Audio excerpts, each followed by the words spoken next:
Ternyata, ada lubang besar soal dispensasi kawin dan terungkap di kajian Infid. Efeknya, kawin usia anak bisa kian marak.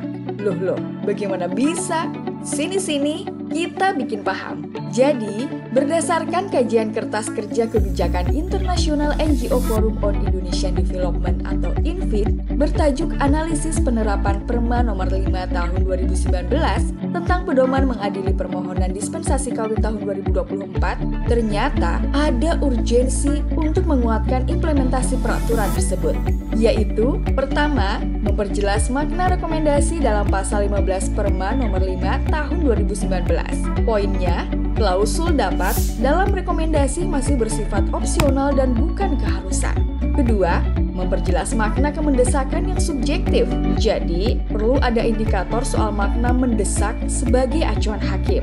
Ketiga, memperhatikan kepentingan terbaik bagi anak. Jadi, tidak hanya berfokus pada pertimbangan agama dan biologi semata, tetapi pertimbangan kepentingan terbaik anak secara komprehensif. Waduh, kompleks banget ya. Lantas, rekomendasinya apa nih? Siapa yang harus tanggung jawab? Santai dulu, Kak. Kita bahas satu persatu yuk.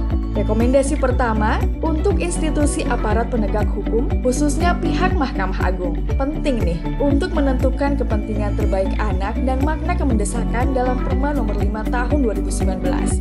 Nah, ada dua hal pokok nih yang perlu banget dilakukan, yaitu 1. Mahkamah Agung RI perlu menyusun materi sosialisasi isi dari Perma Nomor 5 Tahun 2019 tentang pedoman mengadili permohonan dispensasi kawin. Kemudian, sosialisasikan deh kepada para hakim di Pengadilan Agama dan di Pengadilan Negeri. 2. Mahkamah Agung RI bersama pemangku kepentingan terkait perlu nih bikin mekanisme monitoring dan evaluasi khususnya di lingkup Pengadilan Agama dan Pengadilan Negeri. Lalu, rekomendasi kedua untuk pihak kementerian nih. Memangnya kenapa sih harus mereka? Begini, pihak kementerian adalah pemangku kebijakan. Perlu banget meningkatkan komitmen pengarusutamaan gender dalam pembangunan nasional. Dan yang penting juga nih, menguatkan kembali anggaran yang responsif gender soal pencegahan perkawinan usia anak. So, sama siapa aja sih kementerian bisa gandengan tangan untuk cegah kawin usia anak ini? Mereka adalah Kementerian Agama,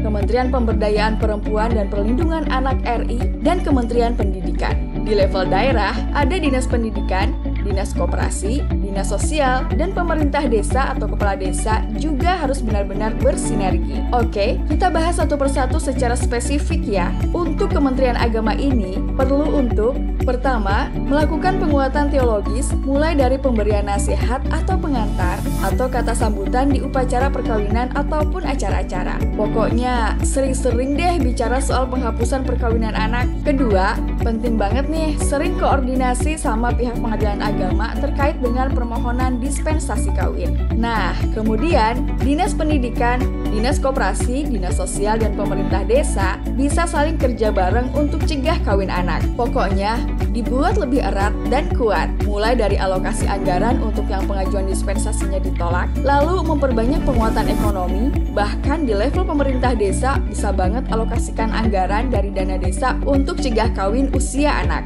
Rekomendasi ketiga, untuk organisasi masyarakat sipil. Mereka bisa jadi mitra masyarakat dan pemerintah untuk pemberdayaan sampai kontrol kebijakan. Sedangkan rekomendasi keempat, untuk orang tua dan guru. Keduanya punya peran yang sangat strategis untuk pencegahan perkawinan usia anak. Langkahnya pun spesifik, yaitu 1. Orang tua harus meningkatkan kualitas pola asuh yang baik dan harmonis, serta membiasakan mendengarkan suara dari anak-anaknya. 2. Guru didorong jadi agen perubahan cegah kawin anak. 3. Khusus sekolah, perlu ada sosialisasi pendidikan kesehatan reproduksi dan seksualitas.